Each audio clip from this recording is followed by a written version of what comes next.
Hello दोस्तों, कैसे हो आप सब। आई होप आप सब बहुत अच्छे होंगे। तो कल का न्यू ईयर आपने अच्छे से सेलिब्रेट किया? क्या क्या किया, चलो जल्दी से बताओ मुझे, ठीक है। तो आई होप आपने न्यू ईयर में रेजोल्यूशन भी बनाया होगा कुछ ना कुछ। तो आपको प्रॉमिस करना है अपने आप से कि आप इस रेजोल्यूशन को, जो भी आपने फ्रेम किया है, उसे आप फुलफिल करोगे और अपने गोल्स को अचीव करोगे। और इस ईयर में आई विश आप सबकी जॉब 100% लग जाए।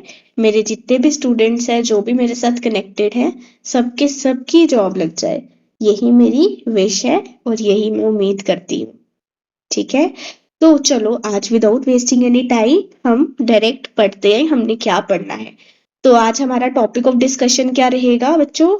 Types of accounts. तो हम पढ़ेंगे वेरियस टाइप्स ऑफ अकाउंट्स के बारे में, ठीक है। तो उससे पहले हमारा क्या रहता है, हम थोड़ा सा डिस्कस करेंगे जो हमने प्रीवियस क्लास में कवर किया है। हमने क्या पढ़ा था, इंसॉल्वेंसी और बैड डेट क्या होता है। तो इंसॉल्वेंसी क्या होता है, इनएबिलिटी टू पे, ठीक है। When a person is unable to pay debts, उसे बोलेंगे इंसॉल्वेंसी। और जो इररिकवरेबल अमाउंट होगी, amount that is not recovered, amount not recoverable, उसे क्या बोलेंगे, बैड डेट बोलेंगे। तो फर्स्ट स्टेप क्या होगा, पहले पर्सन इंसॉल्वेंट होगा, देन वो अमाउंट क्या हो जाएगी, बैड डेट हो जाएगी, ठीक है। तो डिफरेंस हमने पढ़ा था, ये आपके सामने है। तो जिसने नहीं पढ़ा है वो कल की क्लास जाके पढ़ लो, ठीक है। उसके बाद बेसिक सबसे इंपॉर्टेंट हमने अकाउंटिंग प्रिंसिपल्स पढ़े थे। क्या रूल्स, क्या स्टेप्स को फॉलो करना होता है जब भी हम अकाउंटिंग ट्रांजैक्शन को रिकॉर्ड करते हैं। तो कुछ प्रिंसिपल्स फॉलो करने होते हैं, कुछ रूल्स फॉलो करनी होती है, कुछ रेगुलेशंस होती है जिनको फॉलो करना होता है वाइल रिकॉर्डिंग द डेटा। तो वो हमने पढ़ा था, बेसिक असम्पशंस, फिर रिकॉर्डिंग प्रिंसिपल्स कौन से होते हैं और रिपोर्टिंग प्रिंसिपल्स कौन कौन से होते हैं। तो बेसिक एग्जामिनेशन में गोइंग कंसर्न था, कंसिस्टेंसी था, एक्रूअल कंसेप्ट था। रिकॉर्डिंग में क्या क्या था, ड्यूअल एस्पेक्ट कंसेप्ट था, मनी मेजरमेंट और कॉस्ट कंसेप्ट। और रिपोर्टिंग में क्या क्या था, matching principal, revenue recognition principle, full disclosure, prudence और कंजर्वेटिज्म या मटेरियलिटी कॉन्सेप्ट, ठीक है। तो आपसे पूछा जा सकता है प्रूडेंस कॉन्सेप्ट बताओ, ठीक है। तो आपको पता होना चाहिए प्रूडेंस और कंजर्वेटिज्म दोनों सेम सेम है, ठीक है। तो ये आपका हो गया। उसके बाद उससे प्रीवियस क्लास में हमने अकाउंटिंग एजम्पशंस पढ़ा था, business entity, going concern, accounting period और मनी मेजरमेंट एजम्पशन थी, ठीक है। अकाउंटिंग साइकिल हमने पढ़ा था डिटेल में। उसके बाद कॉन्सेप्ट ऑफ डिस्काउंट पढ़ा था। तो जल्दी से बताओ, कैश डिस्काउंट को आप बुक्स ऑफ अकाउंट में रिकॉर्ड करते हो? तो यस करते हो, ट्रेड डिस्काउंट को नहीं करते हो, ठीक है। डायरेक्ट वर्सेस इनडायरेक्ट एक्सपेंसेस पढ़े थे, क्या होते हैं। Capital receipt versus revenue receipt पढ़ा था, capital expenditure and revenue expenditure के बारे में भी हमने पढ़ा था। तो ये सब हमने कवर कर लिया है अभी तक। आज हमने पढ़ना है टाइप्स ऑफ अकाउंट के बारे में, अकाउंट्स की क्या क्या टाइप्स हैं उसके बारे में आज हम पढ़ेंगे समझेंगे, ठीक है। तो बेसिकली बच्चों दो टाइप्स के अकाउंट्स रहते हैं आपके, एक होते हैं पर्सनल, एक होते हैं इम्पर्सनल। कितने टाइप्स के अकाउंट होते हैं? टू टाइप्स के, पर्सनल और इम्पर्सनल। पर्सनल होंगे जो पर्सन से रिलेटेड होंगे, बाय एनी काइंड, ठीक है। जो भी पर्सन से रिलेटेड अकाउंट होंगे वो पर्सनल अकाउंट। इम्पर्सनल होंगे जो पर्सन से रिलेटेड नहीं है, ठीक है। जैसे रियल अकाउंट आएंगे इसमें और नॉमिनल अकाउंट आएंगे, ठीक है। तो फिर से रिकॉल करते हैं, कितने टाइप्स के अकाउंट होते हैं, मेरे साथ आप भी रिवाइज करो। कितने टाइप्स के अकाउंट होते हैं बच्चों? दो टाइप्स के। एक होते हैं पर्सनल, जो पर्सन से रिलेटेड होते हैं, और जो पर्सन से रिलेटेड नहीं होते उसे बोलते हैं इम्पर्सनल अकाउंट, ठीक है। पर्सनल अकाउंट में फर्दर थ्री टाइप्स आती हैं, इम्पर्सनल में टू टाइप्स आती हैं। पर्सनल में कितनी टाइप्स आती हैं? थ्री टाइप्स आती हैं, इम्पर्सनल में टू टाइप्स आती हैं, ठीक है। एक तो हो गया natural personal account, natural personal account, ठीक है। एक हो गया आर्टिफिशियल पर्सनल अकाउंट, एक हो गया रिप्रेजेंटेटिव पर्सनल अकाउंट, जिसको हम ग्रुप पर्सनल अकाउंट भी बोलते हैं, ठीक है। ग्रुप पर्सनल अकाउंट भी बोलते हैं।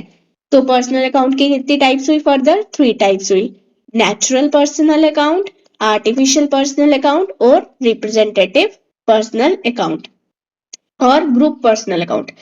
तो आप नैग करके रिमेंबर कर सकते हो, नेचुरल, आर्टिफिशियल और ग्रुप। ठीक है।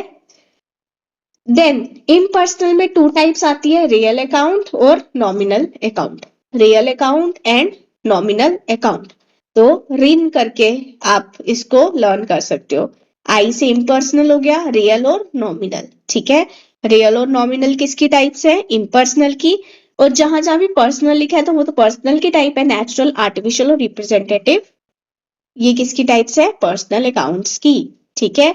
तो पर्सनल अकाउंट थ्री टाइप्स के होते हैं, इम्पर्सनल अकाउंट टू टाइप्स के होते हैं। और अकाउंट्स फर्दर कितने टाइप्स के होते हैं?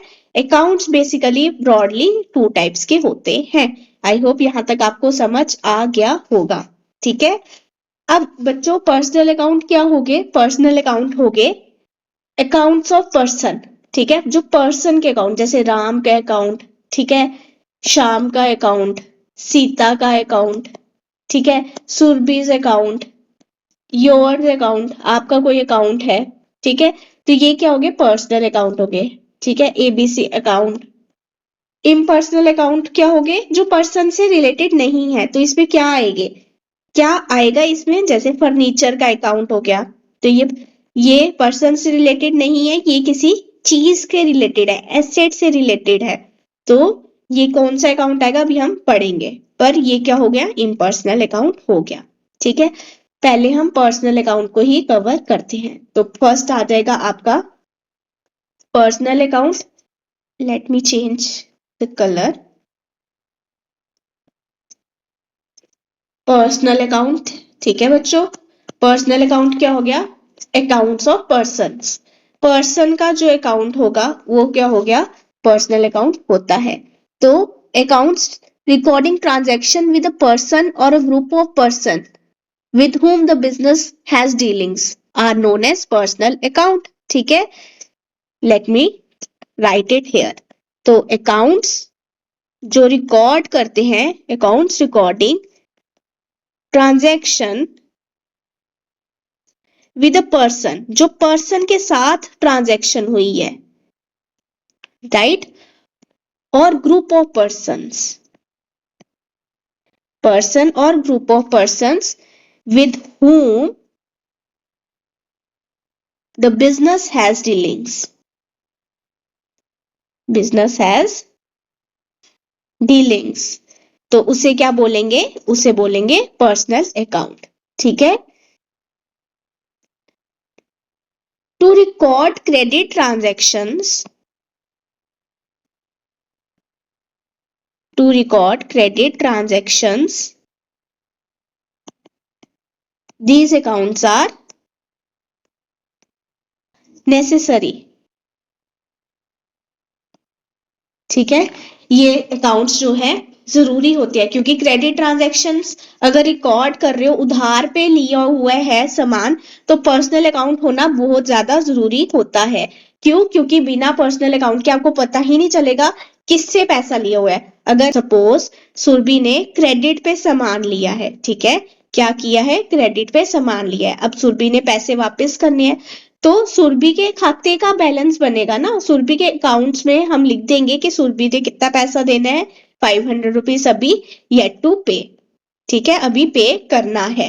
तो सुरभि का अकाउंट में हम लिखेंगे। तो पर्सनल अकाउंट का कहाँ यूज आता है? To record credit transaction, these accounts are necessary. ठीक है। तो वो अकाउंट्स जो ट्रांजेक्शन शो करते हैं विद अ पर्सन और ग्रुप ऑफ पर्सन, ठीक है, जिसके साथ बिजनेस डील करता है, उसे क्या बोलेंगे? Personal account. सिंपल वर्ड्स में पर्सनल अकाउंट क्या हो गया? Accounts of persons. Account of person जो हो गए या ग्रुप ऑफ पर्सन हो गए, उसे क्या बोलेंगे? पर्सनल अकाउंट बोलेंगे। ठीक है। फर्दर कितने टाइप्स की होती है? थ्री टाइप्स के होते हैं, natural personal account, artificial and representative. ठीक है। तो नेचुरल पर्सनल अकाउंट क्या होता है, अब हम वो समझते हैं। तो पर्सनल अकाउंट आपको समझ आ गया होगा क्या होता है? अकाउंट ऑफ पर्सन हो गए, ठीक है, वो हो गया। पर्सन का कोई अकाउंट होगा तो पर्सनल अकाउंट हो जाएगा। नेचुरल पर्सनल अकाउंट क्या हो गए? An account recording transactions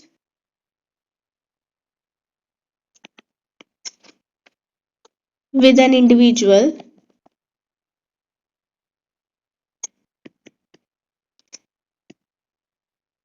human being is termed as natural personal account. ठीक है, both males and females are included. ठीक है, example Ram's account, Shyam's account, Surabhi's account, Asim account etcetera. ठीक है, तो नेचुरल पर्सनल अकाउंट क्या हो गए? वो अकाउंट जो ह्यूमन बीइंग से रिलेटेड होते हैं, ह्यूमंस के अकाउंट होते हैं, उसे बोलते हैं। ये एनपीए नॉन परफॉर्मिंग एसेट नहीं है बच्चों, ये नेचुरल पर्सनल अकाउंट है। ठीक है, नेचुरल पर्सनल अकाउंट। ठीक है, ये क्या है? नेचुरल पर्सनल अकाउंट है। तो account recording transactions with individual और ह्यूमन बीइंग, उसे क्या बोलेंगे? नेचुरल पर्सनल अकाउंट बोलेंगे। तो नेचुरल पर्सनल अकाउंट क्या होंगे? वो अकाउंट जो ह्यूमन बीइंग्स के होते हैं। ह्यूमन बीइंग्स के अगर अकाउंट होंगे वो क्या होंगे? वो किस में आएंगे? नेचुरल पर्सनल अकाउंट में आएंगे। बोथ मेल्स और फीमेल्स आती हैं इसमें। ठीक है, कौन कौन आती है? मेल्स भी आती है और फीमेल्स भी आती हैं। क्लियर है? उसके बाद सेकंड आ जाता है आपका आर्टिफिशियल पर्सनल अकाउंट। तो आर्टिफिशियल पर्सनल अकाउंट क्या होगा? An account recording financial transaction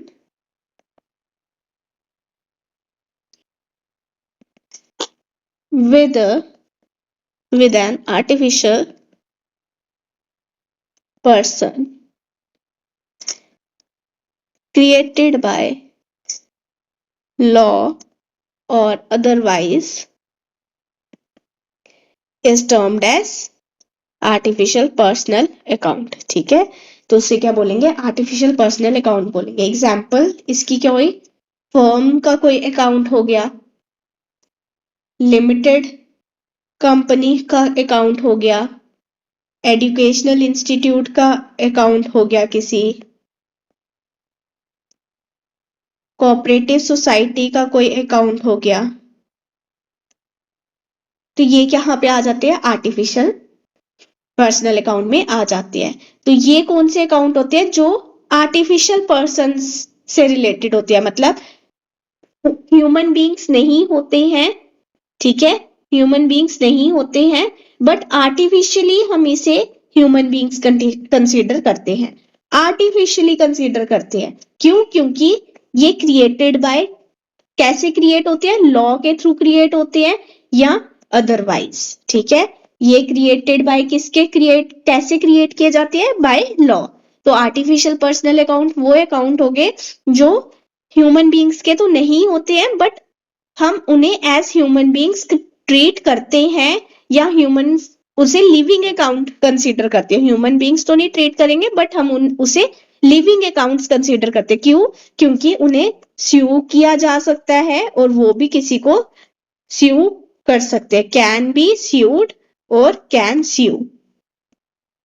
ठीक है, वो किसी को स्यू भी कर सकते हैं, मतलब वो केस फाइल भी कर सकते हैं और उनपे भी केस फाइल हो सकता है, क्योंकि उनकी सेपरेट लीगल एग्जिस्टेंस होती है। ठीक है, क्या होती है? सेपरेट लीगल एग्जिस्टेंस होती है। क्यों? क्योंकि हमने बिजनेस एंटिटी कॉन्सेप्ट पढ़ा है, इसीलिए आर्टिफिशियल पर्सनल अकाउंट आते हैं। फर्म्स का अकाउंट हो गया, ठीक है, एबीसी कंपनी अकाउंट हो गया। तो ये क्या हुआ? ये इनकी सेपरेट लीगल एग्जिस्टेंस है, इसलिए आर्टिफिशियल पर्सनल अकाउंट है।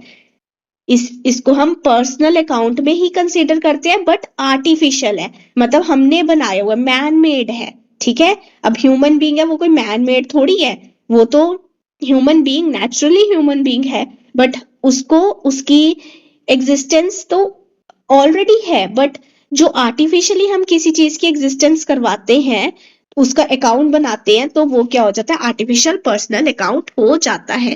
राइट, तो वो अकाउंट्स जो ह्यूमन बीइंग्स के नहीं होते हैं, उसे क्या बोलेंगे? Artificial personal account. ठीक है, क्यों? और वो क्यों बनाए जाते हैं? वो लॉ के थ्रू बनाए जाते हैं या अदरवाइज बनाए जाते हैं, ठीक है। अगर लॉ के थ्रू बनाए जाते हैं, क्यों बनाए जाते हैं? क्योंकि हमें फर्म का अकाउंट बनाना है, हमने बिजनेस एंटिटी कॉन्सेप्ट पढ़ा है जिसमें ओनर अलग होता है और बिजनेस अलग होता है। तो बिजनेस अगर अलग हुआ तो बिजनेस की अपनी एक सैंक्टिटी है, ठीक है, बिजनेस की अपनी एक सैंक्टिटी है। तो बिजनेस के नाम पे बिजनेस को स्यू भी किया जा सकता है और कैन बी स्यूड, ठीक है, ठीक है। बिजनेस किसी को स्यू भी कर सकती है और कैन बी स्यूड, राइट। तो इसीलिए आर्टिफिशियल पर्सनल अकाउंट एक अदर टाइप का पर्सनल अकाउंट होता है, राइट। आई होप आपको समझ आ गया होगा। नेचुरल पर्सनल अकाउंट क्या हो गया? जो ह्यूमन बींग्स का अकाउंट है। आर्टिफिशियल पर्सनल अकाउंट हो गया जो ह्यूमन बींग्स का अकाउंट नहीं होता, बट वो उनको हम एज पर्सनल अकाउंट ही कंसीडर करते हैं, बट वो आर्टिफिशियली क्रिएट किया गया होता है बाय लॉ और अदरवाइज। क्यों? क्योंकि उनकी अपनी एक लीगल एग्जिस्टेंस होती है, जैसे हमने बिजनेस एंटिटी कॉन्सेप्ट में पढ़ा है। क्योंकि ओनर और बिजनेस दोनों अलग अलग हैं, तो बिजनेस की अपनी लाइबिलिटीज है, ओनर्स की अपनी लाइबिलिटीज है। तो बिजनेस की लाइबिलिटी बिजनेस को स्यू तो तभी किया जाएगा ना जब वो लीगली एग्जिस्ट करेगा। तो इसीलिए उनका आर्टिफिशियल अकाउंट बनाया जाता है जिससे उनको एक लीगल एग्जिस्टेंस मिलती है, ठीक है। आई होप आपको ये समझ आ गया होगा। अब थर्ड टाइप का आपका अकाउंट कौन सा है? वो है आपका ग्रुप रिप्रेजेंटेटिव पर्सनल अकाउंट, ठीक है। थर्ड टाइप का आपका कौन सा अकाउंट है? ग्रुप और रिप्रेजेंटेटिव पर्सनल अकाउंट, ठीक है। थर्ड टाइप का आपका अकाउंट है ग्रुप और रिप्रेजेंटेटिव पर्सनल अकाउंट। तो ये कौन सा अकाउंट होता है? ये वो अकाउंट होता है that represent a group of person or person in a collective form instead of one individual, ठीक है। ये एक इंडिविजुअल को रिप्रेजेंट नहीं करता, ये ग्रुप को रिप्रेजेंट करता है। तो वो पर्सनल अकाउंट जो ग्रुप को रिप्रेजेंट करेगा वो होगा ग्रुप और रिप्रेजेंटेटिव पर्सनल अकाउंट, ठीक है। रिप्रेजेंट कर रहा होता है वो किसको? ग्रुप को, ठीक है। तो it is opened in the name of an account that represent people, ठीक है, पीपल को रिप्रेजेंट करता है, नॉट गुड्स और एक्सपेंसेस, राइट। एग्जाम्पल्स आ जाएंगे इसमें। आउटस्टैंडिंग कोई एक्सपेंस है, अकाउंट आउटस्टैंडिंग एक्सपेंस अकाउंट बना दिया। Prepaid expense account, accrued income account, income received in advance account, outstanding rent account, ठीक है।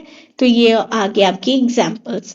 तो रिप्रेजेंटेटिव पर्सनल अकाउंट क्या हुआ बच्चों? ये वो अकाउंट होता है जो ग्रुप को रिप्रेजेंट करता है, सिंगल इंडिविजुअल के नाम पे नहीं होता है, ठीक है। तो it is open in the name of an account that represent people, people को रिप्रेजेंट करते हैं, नॉट गुड्स और एक्सपेंसेस, ठीक है। जैसे आउटस्टैंडिंग एक्सपेंस अकाउंट, ये कोई एक्सपेंस अभी आपका खर्चा क्या है? आउटस्टैंडिंग है, देने वाला खर्चा है, ठीक है। तो आउटस्टैंडिंग एक्सपेंस क्या होता है? वो खर्चा जो अभी आपने पे करना है। अभी हम समझेंगे आउटस्टैंडिंग का क्या मतलब होता है, प्रीपेड का क्या मतलब होता है, ठीक है। तो प्रीपेड एक्सपेंस क्या हुआ? जो पहले ही आपने एक्सपेंस पे कर चुके हो आप, ठीक है।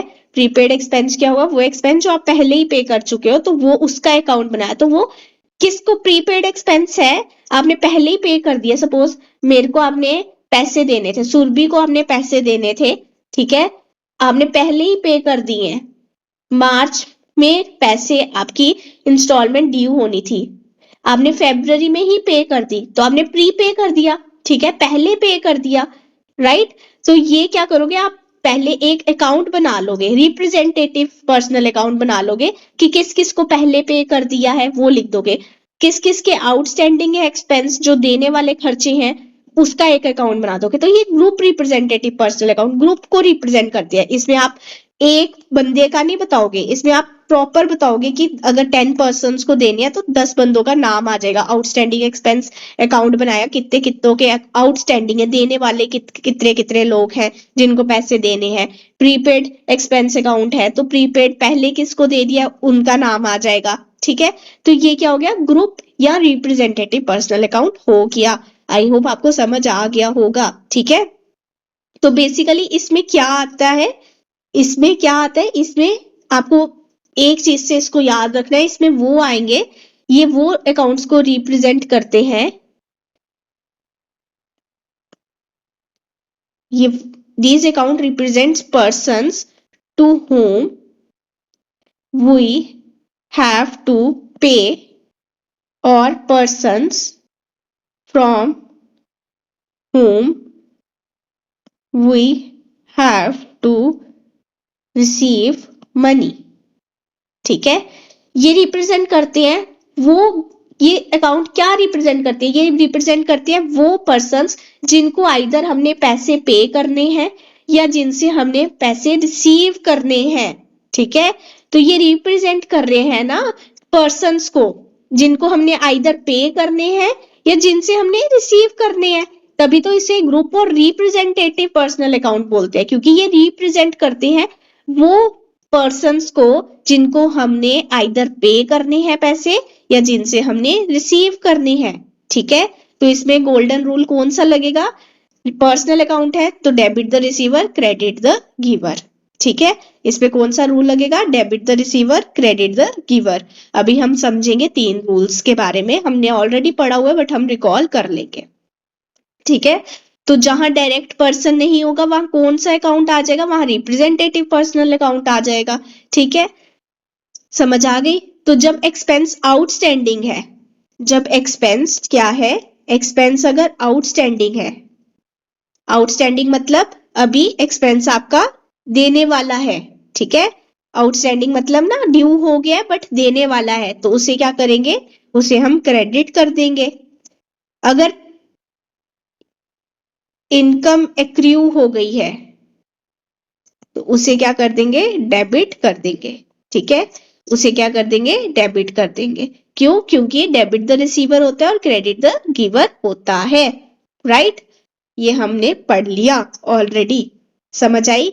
तो अभी इस सबको भी भूल जाओ, इस सबको आप भूल जाओ, बस आपने सिंपल याद क्या रखना है, ग्रुप और रिप्रेजेंटेटिव पर्सनल अकाउंट हो गया वो अकाउंट जो रिप्रेजेंट करता है उन लोगों को जिनसे आइदर हमने पैसा लेना है या जिनको हमने पैसा देना है। ठीक है, तो डेबिट द रिसीवर वाला रूल आएगा, क्रेडिट द गिवर करना है, गिवर जो भी होंगे उनको क्रेडिट कर देना है और जो रिसीव कर रहा होगा उसे डेबिट करना है। तो आई होप यहां तक आपको समझ आ गया होगा।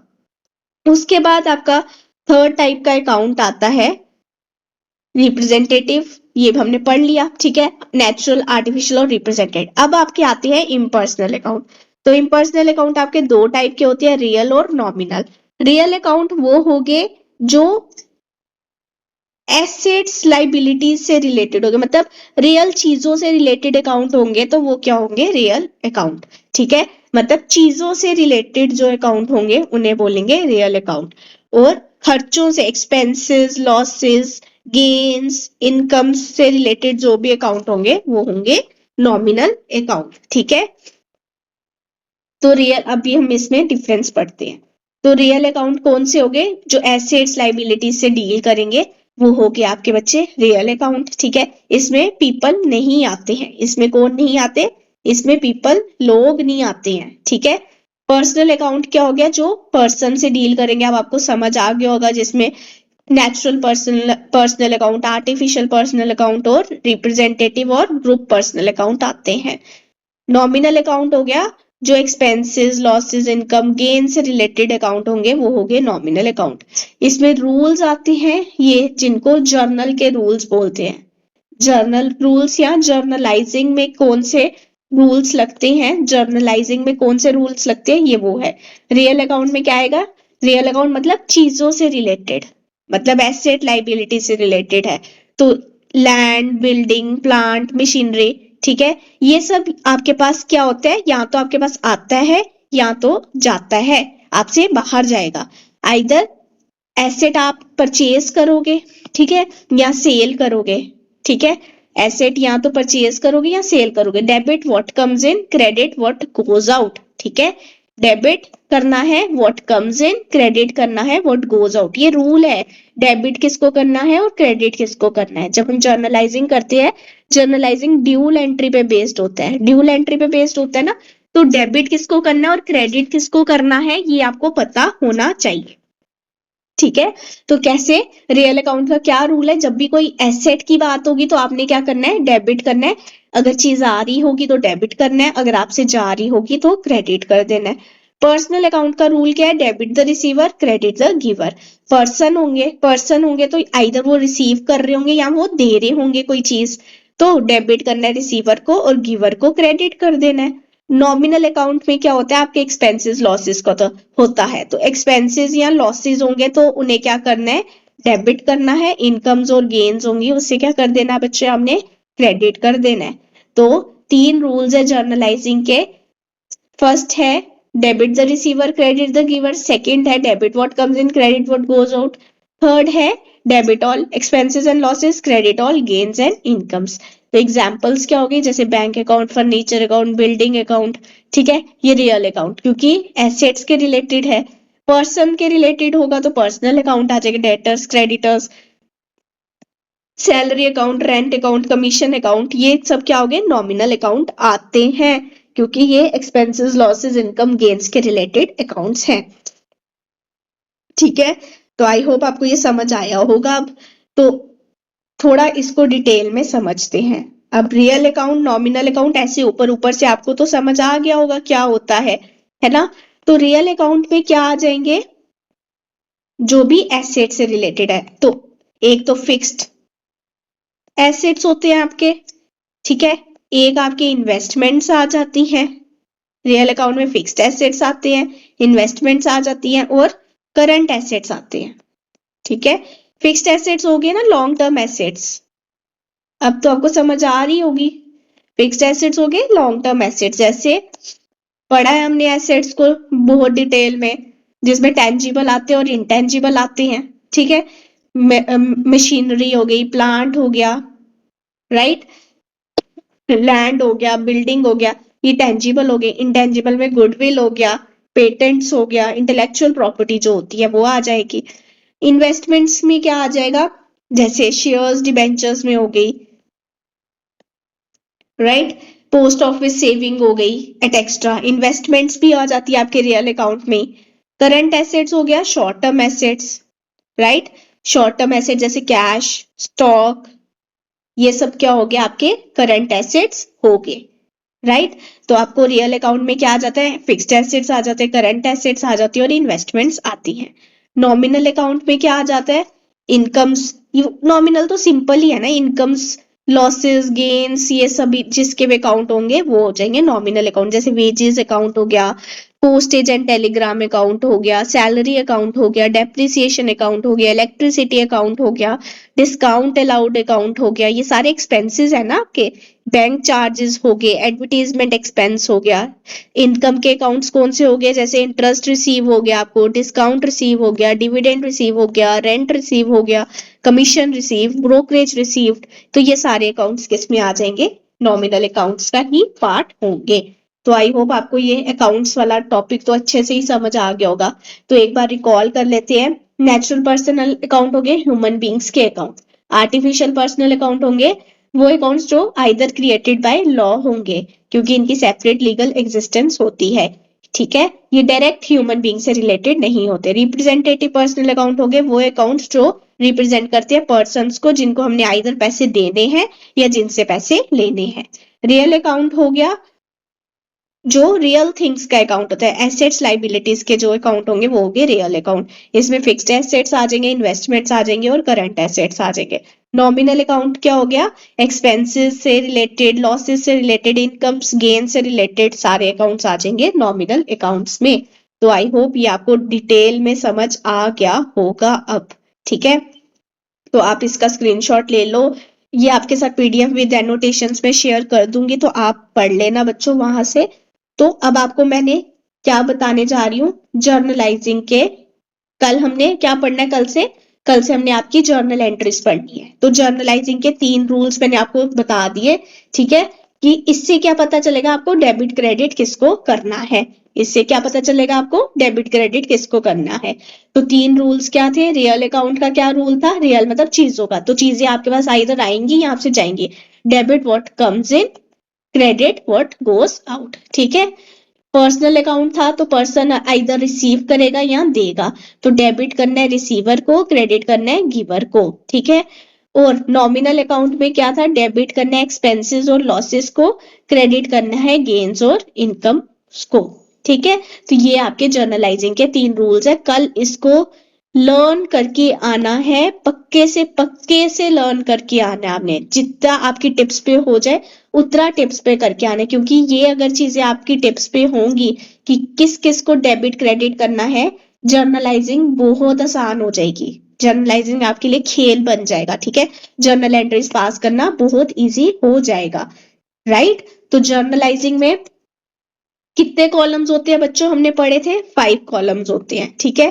फर्स्ट होता है डेट, सेकंड होता है पर्टिकुलर्स, थर्ड होता है लेजर फोलियो, ठीक है। देन फोर्थ होता है डेबिट अमाउंट, फिफ्थ होता है क्रेडिट अमाउंट। डेट में आप ट्रांजैक्शन डेट बताते हो, पर्टिकुलर्स में बताते हो क्या ट्रांजैक्शन हुई है, उसके नीचे आप नरेशन लिखते हो बच्चे। नरेशन मतलब brief explanation of journal entry. Journal entry को जब आप ब्रीफली एक्सप्लेन करते हो उसे नरेशन बोलते हो। लेजर फोलियो होता है पेज नंबर, ठीक है। लेजर फोलियो का क्या मतलब होता है, पेज नंबर, डेबिट अमाउंट और क्रेडिट अमाउंट। डेबिट अमाउंट कौन सी है और क्रेडिट अमाउंट कौन सी है, ठीक है। तो बेसिकली इस टाइप से आपका फॉर्मेट रहता है, ठीक है। ऐसे करके रहता है, यहाँ डेट होगी, यहाँ पर्टिकुलर्स होंगे, यहाँ लेजर फोलियो होगा, यहाँ डेबिट अमाउंट और यहाँ क्रेडिट अमाउंट होती है, ठीक है। तो एंट्री जैसे आपने डेट लिखी, यहाँ आ गया Ram account debit to cash account, और यहाँ आपने नरेशन लिखी। इस टाइप से आपने पास करनी होती है एंट्री, राइट। तो डेबिट अमाउंट डेबिट में, क्रेडिट अमाउंट क्रेडिट में, ये एग्जाम्पल है। और जो हम यहाँ पे रिकॉर्ड करते हैं जर्नल एंट्री को, उसको क्या बोलते हैं, हमने क्या किया, जर्नलाइजिंग करी है, तो वर्ड क्या आएगा, जर्नलाइजिंग। लेजर में क्या करते हैं, पोस्टिंग करते हैं। लेजर में क्या करते हैं, पोस्टिंग करते हैं, ठीक है। तो जर्नल क्या होता है, जर्नल होता है बुक ऑफ ओरिजिनल एंट्री, ठीक है, book of prime entry. First time जब रिकॉर्ड किया जाता है ट्रांजैक्शन को, कहाँ किया जाता है, जर्नल में किया जाता है। तो जर्नल का आपको मैंने ब्रीफ एक्सप्लेनेशन भी दे दी है, कल हमने यही पढ़ना है, तो इसे पक्के से ही पढ़ के आना है आपने, ठीक है। इसको निग्लेक्ट नहीं करना है, क्योंकि फिर अगर आपको कल एंट्री समझ नहीं आएंगी तो वो आपका ही लॉस हो जाएगा। जर्नल एंट्रीज आना बहुत ज्यादा जरूरी है। कोई भी अकाउंट्स पढ़ता है, बेसिक जर्नल एंट्रीज उसे आनी ही आनी चाहिए। तो इसीलिए आपको कल की क्लास में ये पढ़ के ही आना है 100%, क्योंकि आज आपका मैक्सिमम फर्स्ट चैप्टर को हमने डिटेल में कवर कर चुके हैं हम, ठीक है। तो जो 2-3 टॉपिक्स बचे हैं अभी हम वो समझ लेते हैं। 2-3 टॉपिक्स भी नहीं है, 2-3 डेफिनेशंस हैं जो हम पढ़ लेते हैं, ठीक है। एक तो हो गई बच्चे आपकी डेफिनेशन ऑफ डेप्रिसिएशन, ठीक है। डेप्रिसिएशन क्या होती है, तो डेप्रिसिएशन क्या होती है, decrease in the value of fixed asset, ठीक है। जब फिक्स्ड एसेट की वैल्यू डिक्रीज होती है उसे क्या बोलते हैं, डेप्रिसिएशन बोलते हैं। तो depreciation is the term that accounts for the loss of value in an asset over time. Over time जब एसेट की वैल्यू डिक्रीज होती है उसे क्या बोलते हैं, डेप्रिसिएशन बोलते हैं, ठीक है। डेप्रिसिएशन क्या होता है आपका, ये एक नॉन कैश एक्सपेंस है। ये क्या है, नॉन कैश एक्सपेंस है। तो बच्चों अपने साथ नोटबुक में ये सब लिखते जाओ, ठीक है, ये बहुत इंपॉर्टेंट है, ये लिखते जाओ अपने साथ, ठीक है। This is a depreciation is a non cash expense. Direct MCQ आ सकता है कि डेप्रिसिएशन कैश एक्सपेंस है, no, it is a non cash expense. क्यों, क्योंकि it doesn't have a direct impact on a company's cash position. Cash position में, cash में ये डायरेक्ट इंपैक्ट नहीं देता, ठीक है, इनडायरेक्टली इंपैक्ट करता है, इसलिए ये क्या है, नॉन कैश एक्सपेंस होता है। जैसे आपने कार शोरूम से निकाली, ठीक है, आपने क्या किया, कार निकाली शोरूम से, 1 लाख की कार थी, अगर आप अभी कार जैसे ही शोरूम से निकल जाती है तो क्या अब 1 लाख ही आपको मिलेगा, नहीं, आपको हो सकता है 95,000 मिले, हो सकता है 90,000 मिले, ठीक है, हो सकता है आपको 98,000 मिले, तो कहीं ना कहीं क्या होगी, वैल्यू डाउन हो जाती है, तो वही जो वैल्यू डाउन हुई वो क्या हुई, डेप्रीसिएशन लग गई, कि आपने कार तो निकाल ली बाहर, तो वो क्या लग गई, डेप्रीसिएशन लग गई। तो ये बेसिकली क्या रहता है, ये रहता है नॉन कैश एक्सपेंस, ठीक है। तो डेप्रीसिएशन का मतलब क्या है, decrease in the value of fixed assets, ठीक है, और ये क्या होता है, नॉन कैश एक्सपेंस रहता है, राइट। उसके बाद नेक्स्ट डेफिनेशन है आपकी इनकम रिसीव्ड इन एडवांस। इनको, इस सबको नोट डाउन करते जाओ बच्चे, ये सब आप अपनी पेन कॉपी लेके उस पे नोटबुक में नोट डाउन करते जाओ, ये जो भी डेफिनेशंस है छोटी मोटी सी, कई बार क्वेश्चन बन जाता है, हम कोई भी ऐसी चीज नहीं रहने देंगे कि क्वेश्चन बने और हमें आता ना हो, ठीक है। देन आपका नेक्स्ट डेफिनेशन है इनकम रिसीव्ड इन एडवांस। तो नाम से ही पता चल रहा होगा इनकम रिसीव्ड इन एडवांस का मतलब क्या है, जब आपको एडवांस में ही इनकम रिसीव हो जाती है। It refers to the amount of income which is received before it is accrued, ठीक है, income which is received before it accrues, ठीक है, एक्रू होने से पहले ही जब आपको इनकम रिसीव हो जाती है उसे बोलते हैं income received in advance. Suppose income receive, आपकी इनकम जो है एक्रू होनी थी मार्च में, ठीक है, पर आपको फेब्रुवरी में ही रिसीव हो गई, आपको क्या हुआ, आपको फेब्रुवरी में ही इनकम रिसीव हो गई, तो क्या हुआ, इसका मतलब इनकम आपको एडवांस में रिसीव हो गई। सपोज सैलरी, ट्यूशन पढ़ाते हैं ना, ट्यूशन फीस एग्जाम्पल, तो अभी मंथ आपने पढ़ाया नहीं होता है, पहले ही आपको रिसीव हो जाती है, तो उससे क्या बोलते हैं, income received in advance. Suppose अभी मार्च के मंथ में आपने अपने बच्चे को पढ़ाने के लिए भेजा, ठीक है, तो आपने बोला मैम मेरी एडमिशन करवा दो मेरे बच्चे की, तो आपने इसको मार्च का मंथ पढ़ाना है, तो वो बोलेगी कि ठीक है मैम आप हमें पहले फीस पे कर दो, हम पूरा मंथ पढ़ाएंगे, तो हम एंड में फीस नहीं लेंगे, हम स्टार्टिंग में फीस लेंगे। तो इसका मतलब क्या है, इनकम रिसीव्ड इन एडवांस, कि मतलब एडवांस में ही इनकम रिसीव हो गई है, अभी एक्रू नहीं हुई है पर आपको रिसीव हो गई है, ठीक है, क्योंकि ट्यूशन फीस है, एक्रू कब होनी थी, एंड में जाके, पर रिसीव कब हो गई, एडवांस में ही रिसीव हो गई। तो इनकम रिसीव्ड इन एडवांस क्या होता है, amount of income which is receive before it is accrue, ठीक है। देन उसके बाद नेक्स्ट टर्म है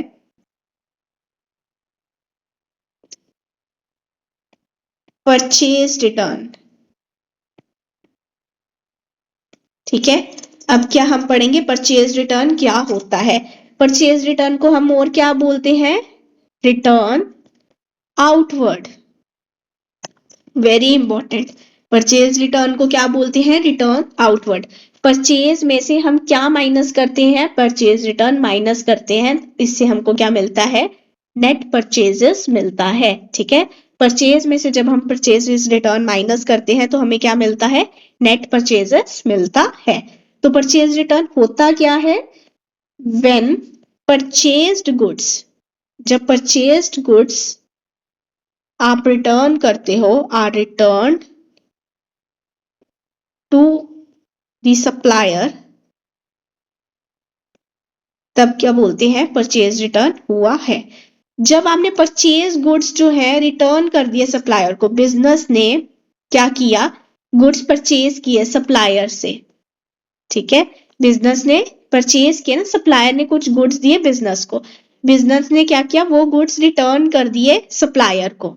तो क्या किया बिजनेस ने, रिटर्न कर दिया। परचेजेस मतलब परचेज किया हुआ रिटर्न कर दिया, तो उसे क्या बोलते हैं, परचेज रिटर्न बोलते हैं। ठीक है, अब क्यों किया, क्योंकि हो सकता है कि कोई डिफेक्ट आ गया गुड में, ठीक है, एक्सेस क्वांटिटी मंगवा ली, ठीक है, रॉन्ग क्वालिटी आ गई, तो क्या करते हो आप, परचेज किया हुआ रिटर्न कर देते हो। तो परचेज रिटर्न क्या हो गए, वो गुड्स जब आप रिटर्न कर देते हो, ठीक है, परचेज किए हुए गुड्स जब आप रिटर्न कर देते हो सप्लायर को, वो क्या हो गया, परचेज रिटर्न। ठीक है, वैसे ही एक सेल्स रिटर्न होता है, क्या होता है, सेल्स रिटर्न होते हैं, तो उसे बोलते हैं रिटर्न इनवर्ड, रिटर्न इनवर्ड बोलते हैं। सेल्स रिटर्न को क्या बोलेंगे, रिटर्न इनवर्ड बोलेंगे। परचेज रिटर्न को क्या बोलते हैं, रिटर्न आउटवर्ड बोलते हैं। आउटवर्ड क्यों बोलते हैं, क्योंकि बिजनेस पॉइंट ऑफ व्यू से गुड्स क्या जा रहे हैं, बाहर जा रहे हैं। ठीक है, सेल्स रिटर्न में क्या होते हैं, बिजनेस पॉइंट ऑफ व्यू से गुड्स आपके पास आ रहे हैं। ठीक है, आपने बिजनेस पॉइंट ऑफ व्यू से ही चीजें देखनी है, तो बिजनेस पॉइंट ऑफ व्यू से परचेज रिटर्न करोगे तो गुड्स बाहर जाएंगे ना, गुड्स आपकी बिजनेस से बाहर जा रहे हैं क्योंकि आप रिटर्न कर रहे हो। पर सेल्स रिटर्न में क्या होगा, बिजनेस पॉइंट ऑफ व्यू से सेल किया हुआ आपको वापस आ रहा है, तो सेल्स रिटर्न हो गया। तो when goods sold are return from customer to due to any reason is known as sales return. जो आपने सेल किया है जब वो कस्टमर आपको वापस कर देगा ड्यू टू एनी रीजन, उसे क्या बोलेंगे, सेल रिटर्न बोलेंगे, सिंपल है। ठीक है, इसका क्या प्रोसीजर रहता है, एंट्री वेंट्री, ये हम बाद में समझेंगे। ठीक है, परचेज रिटर्न से क्या होता है, बेसिकली परचेज रिटर्न जो है एक गेन की तरह काम करता है। परचेज रिटर्न कैसे वर्क करता है, एज अ गेन। क्यों, क्योंकि इससे एक्सपेंस जो होता है रिडक्शन हो जाता है, एक्सपेंस में क्या होता है, रिडक्शन हो जाता है। ठीक है, एक्सपेंस क्या हो जाता है, रिड्यूस हो जाता है। सपोज परचेजेस आपने 20,000 की, ठीक है, उसमें से 5,000 को आपने 5,000 के गुड्स आपने रिटर्न कर दिए, तो अब कितना परचेज हुआ, 15,000 का हुआ ना, तो एक्सपेंस क्या हुआ, रिड्यूस हो गया। अब आपने 15,000 देना है, पहले अगर 20,000 देना था, 15,000 देना है। तो परचेज रिटर्न क्या होता है, एज अ गेन की तरह हम इसको लेते हैं। कैसे लेते हैं, एज अ गेन की तरह लेते हैं। तो जब गेन होता है तो उसे क्या करते हैं, जब गेन होता है तो उसे क्या करते हैं, नॉमिनल एक्सपेंस में, नॉमिनल अकाउंट में, नॉमिनल अकाउंट में जब गेन होता है तो उसे क्या करते हैं, क्रेडिट करते हैं। तो परचेज रिटर्न क्या होगा बच्चे, क्रेडिट हो जाएगा। क्लियर, तो परचेज रिटर्न क्या होगा, क्रेडिट होगा। तो वैसे ही सेल्स रिटर्न क्या होगा, सेल्स रिटर्न क्या होगा, डेबिट हो जाएगा। ठीक है, सेल्स रिटर्न क्या होगा, डेबिट हो जाएगा। ठीक है, क्योंकि अब आपने अगर पहले सेल्स 20,000 की करी आपने, आपके पास रिटर्न आ गया, ठीक है, रिटर्न आ गया, तो अब आपके पास क्या होगा, 15,000 ही अब आपको मिलेगा, तो आपको क्या हो गया, वो डेबिट करना पड़ता है, आपके लिए नुकसान हो जाता है बिजनेस के लिए, राइट। सेल्स रिटर्न से क्या होता है, सेल किया हुआ रिटर्न आ गया तो नुकसान हो गया ना। अब परचेज किया हुआ हमने रिटर्न किया, तो आपके लिए फायदा हो जाता है, बिजनेस के, आपका मतलब बिजनेस के लिए फायदा हो जाता है, क्योंकि अब बिजनेस को कम पैसे देने पड़ेंगे सप्लायर को। ठीक है, तो उसे हम एज अ फायदे की तरह लेते हैं, इसीलिए डेबिट क्रेडिट, इसकी इसका क्या रहता है, सीन डेबिट क्रेडिट का, वो आपको समझ आ गया होगा। तो ये आपका हो गया परचेज रिटर्न और सेल्स रिटर्न क्या होता है, वेरी इंपॉर्टेंट कंसेप्ट। ठीक है, डायरेक्ट पूछ सकते हैं रिटर्न आउटवर्ड क्या होता है, परचेज रिटर्न होता है, सेल्स रिटर्न होता है, परचेजेस होती है, सेल्स होती है।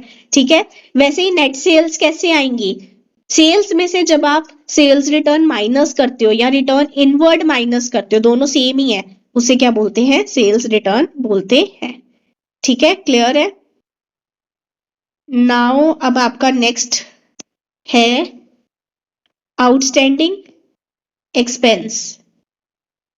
आउटस्टैंडिंग एक्सपेंस क्या हो गया, are those expenses that has been incurred, जो इनकर हो गए होते हैं during the current accounting period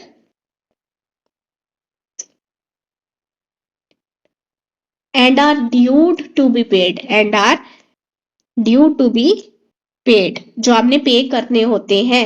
however the payment is not made, however the payment is not made. ठीक है, अभी आपने पेमेंट की नहीं है, आउटस्टैंडिंग है। मतलब आउटस्टैंडिंग एक्सपेंस मतलब वो एक्सपेंस जो पे करने वाला हो गया है, ठीक है, जो अभी आपने पे करना है उसे क्या बोलेंगे, आउटस्टैंडिंग एक्सपेंस है। वो इनकर हो चुका हुआ है मतलब वो देने वाला हो गया हुआ एक्सपेंस, ठीक है। जैसे कोई आपने सैलरी है, वो सैलरी आपकी आपकी देने वाली हो गई हुई है, आउटस्टैंडिंग है, ठीक है। आउटस्टैंडिंग जब भी होगा मीन्स की सैलरी जो है वो ड्यू हो चुकी है, ड्यू डेट हो गई है, अब आपको देने वाली बन गई है। सपोज आपने राम को सैलरी देनी है, ठीक है, मार्च की, राइट, मार्च की सैलरी क्या हो गई, ड्यू हो गई है, ठीक है। अब 31 मार्च पहुंच गया है पर अभी तक आपने सैलरी नहीं दी, तो क्या आएगा, आउटस्टैंडिंग सैलरी आएगी राम की, ठीक है। या अप्रैल आ गया, तो अभी तक आपने मार्च की सैलरी नहीं दी राम को, तो क्या बोलेंगे, आउटस्टैंडिंग सैलरी है। मतलब इनकर हो गई हुई है करंट अकाउंटिंग पीरियड में, पर अभी आपने पे नहीं की है, ठीक है। पे करनी है, पेमेंट करनी होगी अगर किसी एक्सपेंस की, वो जिसकी ड्यू डेट हो गई होगी उसे क्या बोलेंगे, आउटस्टैंडिंग एक्सपेंस बोलेंगे। फिर से रिपीट करती हूँ, वो एक्सपेंस जिसकी ड्यू डेट हो गई है, पे करने वाली हो गई है, वो एक्सपेंस जो पे करने वाला हो गया बट हमने अभी तक पे नहीं किया, उसे बोलेंगे आउटस्टैंडिंग एक्सपेंस। क्योंकि उसे अभी पे करना है इसीलिए वो क्या आएगा, आउटस्टैंडिंग उसे बोला जाएगा। तो प्रीपेड, सेम हैंड पे प्रीपेड एक्सपेंस क्या हो गया, वो एक्सपेंस जो आपने पहले ही पे कर चुके हो, वो एक्सपेंस जो आप पहले ही पे कर चुके हो उसे बोलोगे प्रीपेड एक्सपेंसेस, ठीक है। तो प्रीपेड एक्सपेंस क्या होगा, future expenses that are paid in advance, ठीक है। एडवांस में आपने पे कर दी है तो उसे आप कैसे यूज शो करते हो, एज एसेट शो करते हो, क्योंकि पहले ही पे कर दिया है तो वो आपके लिए एसेट बन जाता है। क्योंकि अब आपको आपने वो अगले महीने या अगले ईयर में पे नहीं करना, तो वो एक्सपेंस क्या बन जाता है, वो एज एन एसेट आपके लिए बन जाता है, ठीक है। फिर आ गया एक्रूड इनकम। एक कॉन्सेप्ट है एक्रूड इनकम, वो income which has been earn but not yet received. तो एक्रूड जहां भी होगा मतलब वो अर्न कर ली है बट रिसीव नहीं हुई है, ठीक है। बट रिसीव नहीं हुई है तो क्या होगा, एक्रूड इनकम बोली जाएगी। मतलब अर्न कर ली है, ड्यू हो चुकी है बट रिसीव नहीं हुई है, तो क्या होगा, एक्रूड इनकम बोली जाएगी, ठीक है। समझ आ गई। तो ये आपके कॉन्सेप्ट्स हो गए हैं। तो ये सब आपका यहाँ पे आपका ये चैप्टर फिनिश हो जाता है। और एक चीज है आपकी छोटी सी कि आपको बताना है फादर ऑफ अकाउंटिंग कौन है। फादर ऑफ अकाउंटिंग कौन है, फादर ऑफ अकाउंटिंग किसको बोला जाता है, फादर ऑफ अकाउंटिंग लूसा पेसियोली, ठीक है, ठीक है। लूसा पेसियोली को क्या बोला जाता है, फादर ऑफ अकाउंटिंग बोला जाता है, राइट। ये एडिशनल इंफॉर्मेशन हो गई आपके लिए। और इवेंट और ट्रांजैक्शन में क्या फर्क है, इवेंट और ट्रांजैक्शन में बच्चे क्या फर्क है, इवेंट मतलब कोई भी हैपनिंग हो गई, ठीक है। ट्रांजैक्शन क्या होगी, लेन देन जिसमें पैसा इन्वॉल्व हो। पर इवेंट वो भी हो सकता है जिसमें पैसा नहीं भी इन्वॉल्व होता, ठीक है। तो all events are not transactions, सारे इवेंट ट्रांजैक्शन नहीं ना हो सकती, क्योंकि कुछ इवेंट्स होंगे जिसमें पैसा नहीं भी इन्वॉल्व होगा तो वो ट्रांजैक्शन थोड़ी हो जाएगी, ठीक है। पर ऑल ट्रांजैक्शंस आर इवेंट्स, सारी ट्रांजैक्शन इवेंट्स होती हैं, क्योंकि कोई भी ट्रांजैक्शन हुई उसे हम एज एन इवेंट ही कंसीडर करेंगे, ठीक है। चाहे चाहे पैसा इन्वॉल्व हो चाहे पैसा इन्वॉल्व नहीं हो, अगर कोई चीज हैपन हो रही है, कोई ट्रांजैक्शन, कुछ लेन देन हो रहा है, ठीक है, कोई इवेंट अकर हो रहा है तो वो एक इवेंट होगा, ठीक है। पर ट्रांजैक्शन क्या होगा, जिसमें पैसा इन्वॉल्व होगा, मॉनेटरी एक्सचेंज हो रहा होगा कोई, तो वो ट्रांजैक्शन होगी। तो सारी ट्रांजैक्शन इवेंट होती हैं पर सारे इवेंट्स ट्रांजैक्शन नहीं होती। एग्जाम्पल, जैसे कोई डेथ हो गई किसी स्किल्ड एम्प्लॉय की, ठीक है, किसी स्किल्ड एम्प्लॉय की डेथ हो गई जो हैवी लॉस ला सकता है बिजनेस को। अगर कोई स्किल्ड एम्प्लॉय की डेथ हो गई तो उससे हैवी लॉसेस हो सकते हैं ना। अब आपको हो सकता है कोई वैसा बंदा नहीं मिले काम करने के लिए, but this loss is not measurable in terms of money. क्या ये लॉस मनी में मेजर कर सकते हो? तो it should be regarded as an event. इसे क्या आप रिगार्ड करोगे? एज इवेंट रिगार्ड करोगे। तो ये क्या ट्रांजैक्शन हुई? नहीं हुई, ठीक है, पर ये क्या हुआ? ये एक इवेंट हुआ। इसलिए all events are not transactions but all transactions are events. तो event may or may not bring change in the financial position, ठीक है। इवेंट से चेंज आ भी सकता है और नहीं भी अगर इवेंट ट्रांजैक्शन हुई तो चेंज आ जाएगा फाइनेंशियल पोजीशन में, अगर नहीं हुई तो चेंज नहीं आएगा, ठीक है। तो बट ऑल ट्रांजैक्शंस जो होती हैं वो क्या करती है? चेंज लाती हैं। सिंपल, ठीक है। तो बेसिकली आपको याद रखना है कि ऑल इवेंट्स, ठीक है, all events are not transactions, ठीक है। ऑल इवेंट्स जो हैं वो सारी की सारी ट्रांजैक्शंस नहीं होती, बट सारी की सारी ट्रांजैक्शंस जो है वो एक इवेंट की तरह ही हम कंसीडर करते हैं। With this your chapter ends here. I hope आपको समझ आ गया होगा। जहां भी कोई डाउट है आप पूछ सकते हो बाय मैसेज, कॉल, जैसे आपको कंफर्टेबल हो, ठीक है। तो मिलते हैं कल फिर से आपके साथ विद एमसीक्यूज, आई होप। तो कल की क्लास में जरूर आइएगा। Bye bye, take care everyone.